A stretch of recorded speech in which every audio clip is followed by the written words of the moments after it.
Hi there, hello everyone. I just wanted to sort of analyze what the topic that I did, which is the cellular respiration.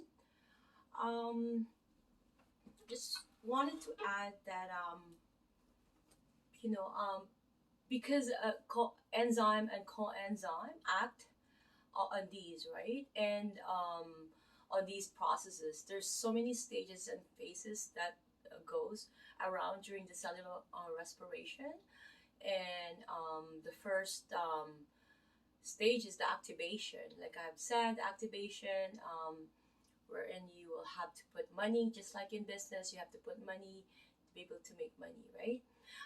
But the involvement of coenzyme and enzyme, like and also proteins. We know that proteins will be breaking down into amino acids, and there's 20 amino acids, but it doesn't necessarily have to be in all the cells, right? Some of them contains this type of amino acid, some of these type contains, and we all know that coenzyme act as a more so like a co-working, like a synergist, or they co-pilot this process. This it's a production of ATP. It's like a factory of ATP production, right? This in the and this happened in the mitochondria. It's also called the powerhouse of the whole system, right? Because that's where the ATP production happens. Okay, so if there's any inhibition going on, there's blockage, or there's no oxygen, it doesn't go into that cycle where it's supposed to be, and it turns into lactic acid production. We don't want that. We want it for it to produce more ATP, and there's other factors that could prevent from that from happening. There's not enough if oxygen is not available, and there's this cyanide that could cause only. It could also inhibit the production of ATP, and that could of course could lead to muscle paralysis in the long run. And what is muscle in our body? I've mentioned that our heart is a muscle as well, our diaphragm. There's a lot of accessory muscles, right? Um, and the diaphragm is that muscle that separates our organs, right? Um, and if that doesn't function and it goes into paralysis, it's really a problem, right? So we have to make sure that that production of ATP is constantly happening, and from our food that we eat, right? Our body will target the glucose, the sugar first, or the carbs. Carbs turns into to fat. Okay, so we have to know that sugar and carbs, they will eventually turn into fat. So if you eat a lot of sugar, you'll be fat, that type, right? But you are not what you eat, sort of, because if you've been eating chicken, you can't be chicken, because these are gonna be broken down. Those RNA and DNA from the animals will be broken down and turn it into human DNA and RNA, right? So you won't be what you eat, except for the fact that you know um, you're doing the proper process, or it's going through the proper supposedly areas where it's supposed to be. Um, I haven't finished the digestion part two, but if you can watch the digestion part one, so even the digestion, it takes a lot of process. It occurs in to a lot of stages, right? And it's really an amazing. Our body's amazing system. They work hand in hand. If one is not functioning well, it could do a reroute, but then that reroute could also have um, some function to be, just like when you're taking medication, there's side effects, right? There's going to be an altered sensation, altered maybe perhaps whatever's occurring in the body.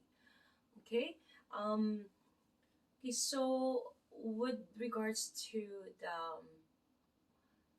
the cellular respiration, we have to um, know that when we exercise, it's more so like increasing our heart rate, um, to be able to produce more stronger heart, more bigger heart. So if you were to do some cardio and some Zumba and so a lot of some running and bicycling or brisk walking, that could make the heart stronger. Okay, so that it would help with all that. You know, uh, we can avoid a lot of issues, right? Because heart is a muscle, and the diaphragm is also, a muscle. So if you're breathing properly, we're making it stronger, right? Um, try to train it to breathe, just like when we're eating wheat, right? Through that, our body needed to expel that, and that's why. Um, then if it's trying to expel that from our body, therefore it's working. It's doing that peristaltis, right? It's promoting peristaltis or contraction. It's the same manner that the diaphragm should be really, really properly used, and the heart should be kept stronger and um, more maintenance should be done to avoid any cardiac disorder. Because keep in mind, that's the pump, right? That's keeping our whole system, right? Okay, so like I said, as a unit, right, just to finalize with the cellular respiration, we need to make sure that we have um, um, the proper stages, from the activation stage, or the um, how the glucose is being uh, broken down first, to be able to produce that pyruvate acid or pyruvate sugars, and it could also lead to you know coacetyl sugars, which you know will determine whether the oxygen is available. So should it be going to a Krebs cycle, or it's going to go into the lactic acid production cycle.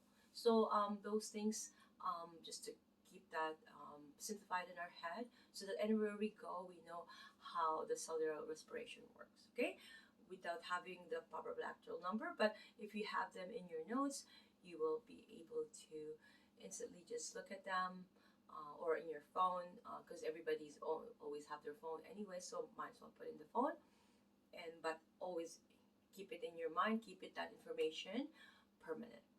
Okay, so trying to recall it all the time, this information, and have that power that you have it in your mind, but just a little bit notes, so thank you, folks. I'm going to be doing some a video about this book, Handbook of Life, again. So please watch for this and kindly subscribe and like. Okay, thank you.